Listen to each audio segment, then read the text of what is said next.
और सब गायब हो गए, कहाँ जाएंगे?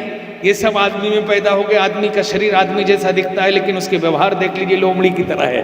ये पिछली उसी से आया, जंगल से, सीधे जंगल से आया है। तो जो पढ़ते हैं, जो बोलते हैं, जो सुनते हैं, उसका सीधे प्रभाव पड़ता है।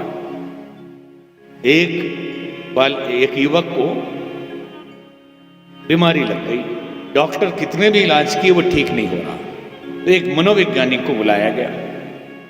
मनोवैज्ञानिक ने सीधे जाके उस लड़के से बोला, बेटे तुम बनना क्या चाहते हो? उसने कहा, मैं तो हीरो बनना चाहता हूं।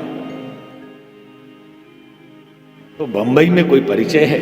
बोले, अरे सारे डायरेक्टर प्रोड्यूसर तो मेरे अपने परिचित थे, तू स्वस्थ हो जा, मैं तुझे हीरो बनवा दूं। अब लड़का एकदम उत्साहित हो गया और बीमारी भागने लगी। जैसे बाहर निकला, लड़के के पिताजी खड़े थे। डॉक्टर ने तो इसलिए कहा था कि बच्चे का स्वास्थ्य ठीक हो, इसलिए झूठ मूठ का समझाया। लड़के के पिताजी कहते हैं, डॉक्टर साहब मेरी भी बचपन से ही इच्छा थी कि मैं भी कोई रोल करूं, तो कोई बूढ़े का रोल हो तो मुझे भी दिलवा दीजिएगा। अब डॉक्टर भी हैरान रह गए, कैसा मूर्ख है, मैं तो इसके बच्चे के इलाज के लिए झूठ मूठ का बोल रहा था, तो ये भी उसी बीमारी से ग्रसित है। और बाहर निकले, मोहल्ले वाले पूछने लगे, क्या बीमारी थी? 1 साल से बीमार था। बोले, कुछ नहीं, फिल्मेरिया की बीमारी थी। और इसकी अपनी बीमारी नहीं थी, ये तो खानदानी बीमारी थी, इसके बाप को भी वही बीमारी है। इंग्लैंड में एक गोरे माँ बाप का काला बच्चा हुआ तो बड़ी मुसीबत हो गई कि माँ बाप दोनों अंग्रेज गोरे, ये बच्चा काला कैसे हुआ? मनोवैज्ञानिकों ने कहा, इसके घर में निश्चित ही किसी काले आदमी की तस्वीर लगी। जाके देखा तो एक निग्रो की तस्वीर लगी थी।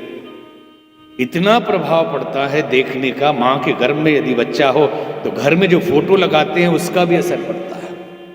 घर में साधु संतों, देवी देवताओं के फोटो लगे तब तो संस्कारी बच्चा पैदा हो, नहीं तो माइकल जैक्सन लगा के रखो, उसी टाइप का पैदा हो जाएगा कोई।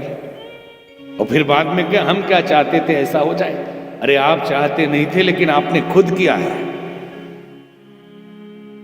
आपने खुद ऐसा बना दिया। मां के गर्भ में बच्चे के ऊपर असर पड़ता। अमेरिका के एक जच्चा बच्चा वार्ड में, वॉशिंगटन डीसी के पास एक हॉस्पिटल में हम गए कभी, तो हमने वहां देखा कि पूरे हॉस्पिटल में छोटे छोटे स्पीकर लगे हुए और उसमें गायत्री मंत्र चल रहा है। हमने पूछा ये क्या है? उन्होंने कहा कि यहाँ की यूनिवर्सिटी की तरफ से इंतजाम किया गया है, क्योंकि वैदिक मंत्रों के सुनने से बच्चे का दिमाग जल्दी बढ़ता है माँ के गर्भ में। ये शोध हुआ है और ये बच्चा बड़ा होकर हमारे ही विश्वविद्यालय का विद्यार्थी बनेगा, तो पढ़ाई अभी से चालू है। और हमारे यहाँ के लोग आत्महीनता से इतने ग्रसित हैं कि अपनी संस्कृति की चीजों को जब बाहर का ठप्पा लग जाए तब कहते हैं हाँ साइंटिफिक है। और अगर ऐसे बताएं, अरे ये तो पोंगापंथी है, ये तो क्या आउटडेटेड चीज सुना रहे हैं।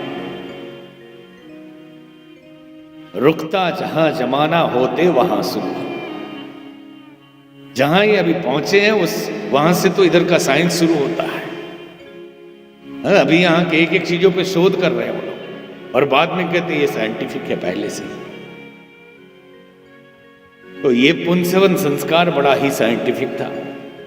मां को बड़गद गिलोय और पीपल के इसके उसके रस को केवल सुंघाते थे। आपने सुना कि कभी भीमसेन को डीडीटी का टीका लगाया गया, कि भगवान राम के पास अमिताभ बच्चन गए थे पोलियो का 2 ड्रॉप पिलाने? ऐसा कुछ नहीं था। फिर क्यों नहीं उनको पोलियो होता था?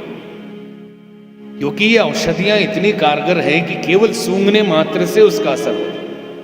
ये एंटीबैक्टीरियल सारी औषधियां हैं, जो गिलोय जिसे अमृता कहते हैं, ये उतना छोटा है उसको पिलाने की जरूरत नहीं, केवल सूंघने मात्र से उनका इंतजाम हो जाता है।